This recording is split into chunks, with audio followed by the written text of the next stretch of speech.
What's good, YouTube? It's your boy Trev, and I'm back with another video.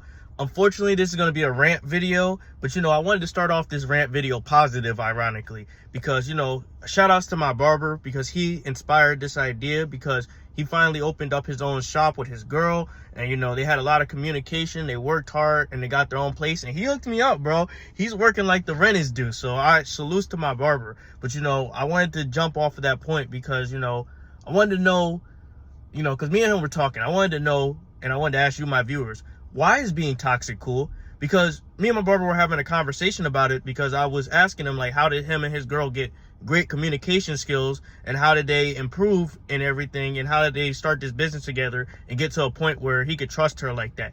And he said, honestly, it's because she's submissive, and she saw the vision. She saw the vision, and she played her role.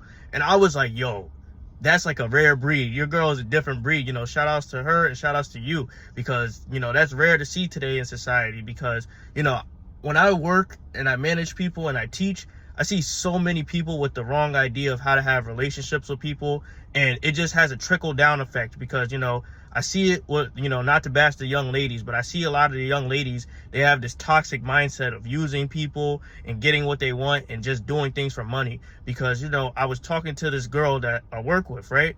And I don't really talk to my coworkers like that unless it's like hi and bye or just basic general conversation. But I was talking to her because she's like, I'm trying to guide her into a right path, but she's just, ironically, she's not a good person. I'm just going to say it. She's not a good person. She's very toxic. But, I tried to get into a mindset of that kind of person because from a psychological perspective, I just like to read people sometimes. I just like to read people so I can learn more and apply it to my life. But, I was asking her, why is she toxic like this? And she was giving me all these irrational reasons. She was justifying bad behavior, scamming, using her boyfriend, getting back with her boyfriend, and just being toxic. And I'm like, bro, how could you live like this? Did you ever try communicating? Did you ever try doing anything to improve your life? Or you just like this roller coaster?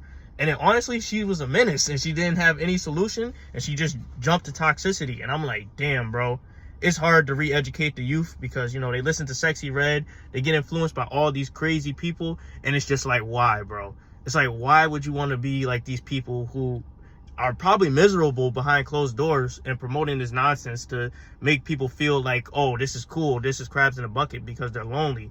And it's like, why do people got to be toxic? Why can't we just all communicate and build something together and make the world a better place? Because that's just a problem I've noticed from my relationships and from other people's relationships. We just all jump into this toxic cycle of doing things. And when we find the right one, we got to stay with the right one. And I say that all the time. But the stuff that's promoting having a horrible effect on society, and we got to have a real conversation of why is being toxic cool. Because I don't know about y'all or my fellas in my fan base, but I don't like to come home to a dirty house, to arguments, to ratchet music, to smoking, to anything like that. So I don't know why women are just so like intrigued by this life and wearing shower bonnets, and I don't know why they're intrigued by this. Don't you want to be beautiful? Don't you want to be in shape? Don't you want to be as healthy as you could be? And it's nobody wants that toxic ratchet shit. Some people do probably, but not me. And that shit gets old after a while, because I'm 25 years old. I used to be into not necessarily into ratchet girls, but I used to tolerate ratchet girls because sometimes they give a nigga some play. But once you get older, you get tired of that stuff, and then it gets annoying. And it's like, why, bro? Why it must be so toxic? And I know if I have a daughter, I'm gonna raise her kind of traditionally to avoid that stuff, because it's annoying.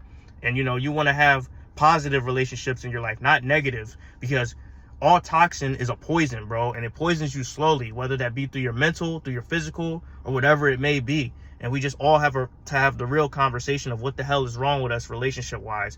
And we can't blame our parents, because after you get to a certain age, things are all on you. So you gotta make that decision and that distinction for yourself. But we gotta have the real conversation. And this red pill stuff doesn't touch on it, and a lot of these different things don't touch on it. But we gotta have that conversation, that dialogue within ourselves. And we gotta be like my barber and his girl, and we gotta try to improve our lives and build something together and just do what we gotta do. But that's the video I wanted to make. There's a little bit of a rant, because I'm tired of seeing this in society, and I'm tired of beating a dead horse, because it's the same shit over and over again. And it's like, why talk about this stuff? Why be toxic? Why smell like garbage? Why act like garbage? And it's like, I'm not about to be on this all the time. Because, you know, I'm not a relationship guru, nor do I try to be, but we got to have that question. But anyway, that's the video for today. Like, comment, and subscribe, and let me know what you guys think.